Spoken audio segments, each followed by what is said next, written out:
তো প্রবেশ করার পর এইখানে আপনারা যা যা পাবেন সব কিছুর ডিটেলস সুন্দরভাবে দিয়ে দেওয়া আছে। তো এখানে সবকিছু আপনারা দেখে নেবেন, কিছু ডেমো দেওয়া আছে, ডেমোগুলো দেখে নেবেন।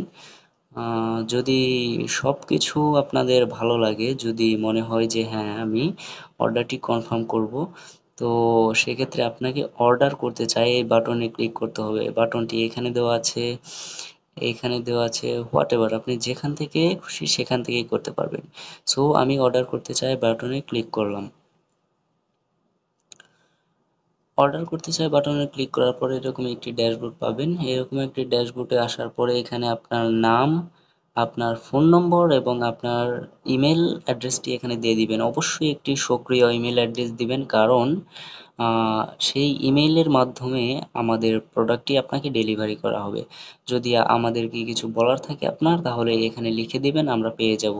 এরপর এখানে দেখতে পাবেন যে প্রোডাক্টের বিবরণ, এখানে দেখতে পাচ্ছেন ওটিটি অ্যাপস গুণন 2। তার মানে আপনার কার্ডে দুইটা প্রোডাক্ট অ্যাড হয়ে আছে, যার কারণে প্রাইসটা বেশি দেখাচ্ছে। এটা হয় কারণ অনেক সময় অর্ডার করতে চায় বাটনে অনেকেই দুইবার বা তিনবার প্রেস করে থাকেন, যার কারণে এখানে দুইটা বা তিনটা প্রোডাক্ট সিলেক্ট হয়ে থাকে। এটা সমাধান করার জন্য আমাদেরকে এই উপর দেখতে পাচ্ছেন কার্ড বাটন, এখানে দেখেন দুইটা প্রোডাক্ট অ্যাড হয়েছে, এখানে আমাদের ক্লিক করতে হবে। এইখানে ক্লিক করার পরে এইখানে দেখেন কোয়ান্টিটি 2 হয়ে আছে, এখানে কোয়ান্টিটি আমাদের 1 করতে হবে, মানে প্রোডাক্ট একটা করতে হবে। এরপর আপডেট কার্ড দেওয়ার পর প্রসিড টু চেক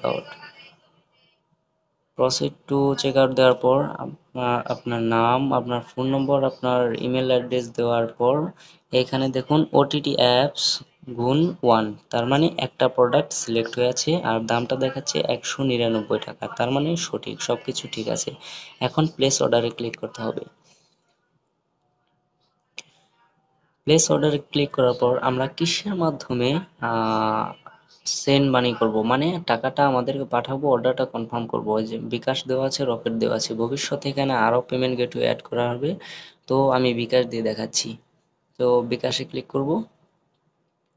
বিকাশে ক্লিক করার পর ট্রানজ্যাকশন আইডি দিন। এই ট্রানজ্যাকশন আইডি দেওয়ার জন্য নিচে দেখতে পাচ্ছেন প্রাপক নম্বর হিসেবে এই নম্বরটি লিখুন। এই নম্বরটি এখান থেকে কপি করে নেবেন। কপি করার পর ডাইরেক্ট আপনার বিকাশ অ্যাপ বা আপনি যদি ডায়াল প্যাড ইউজ করে থাকেন তাহলে ডায়াল প্যাডে যে এই নম্বরে 199 টাকা সেন্ড মানি করতে হবে। একটা বিষয় মনে রাখবেন, সেন্ড মানি করতে হবে, ক্যাশ আউট না, মোবাইল রিচার্জ না, only send money. Send money করার পর সেখান থেকে আপনি একটি ট্রানজ্যাকশন আইডি পাবেন। যদি বিকাশ অ্যাপ থেকে সেন্ড মানি করে থাকেন তাহলে বিকাশ অ্যাপের ভেতরেই পাবেন। যদি ডায়াল প্যাড থেকে সেন্ড মানি করে থাকেন তাহলে বিকাশ থেকে একটি কনফার্মেশন এসএমএস দেওয়া হবে, সেই এসএমএস এর মধ্যেও আপনি ট্রানজ্যাকশন আইডি পাবেন। সেই ট্রানজ্যাকশন আইডিটি কপি করে এই বক্সে পেস্ট করতে হবে। ট্রানজ্যাকশন আইডি দিন, এই বক্সে পেস্ট করার পর নিচে দেখতে পাচ্ছেন ভেরিফাই বাটন।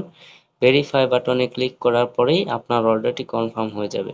আশা করি বুঝতে পেরেছেন। ধন্যবাদ।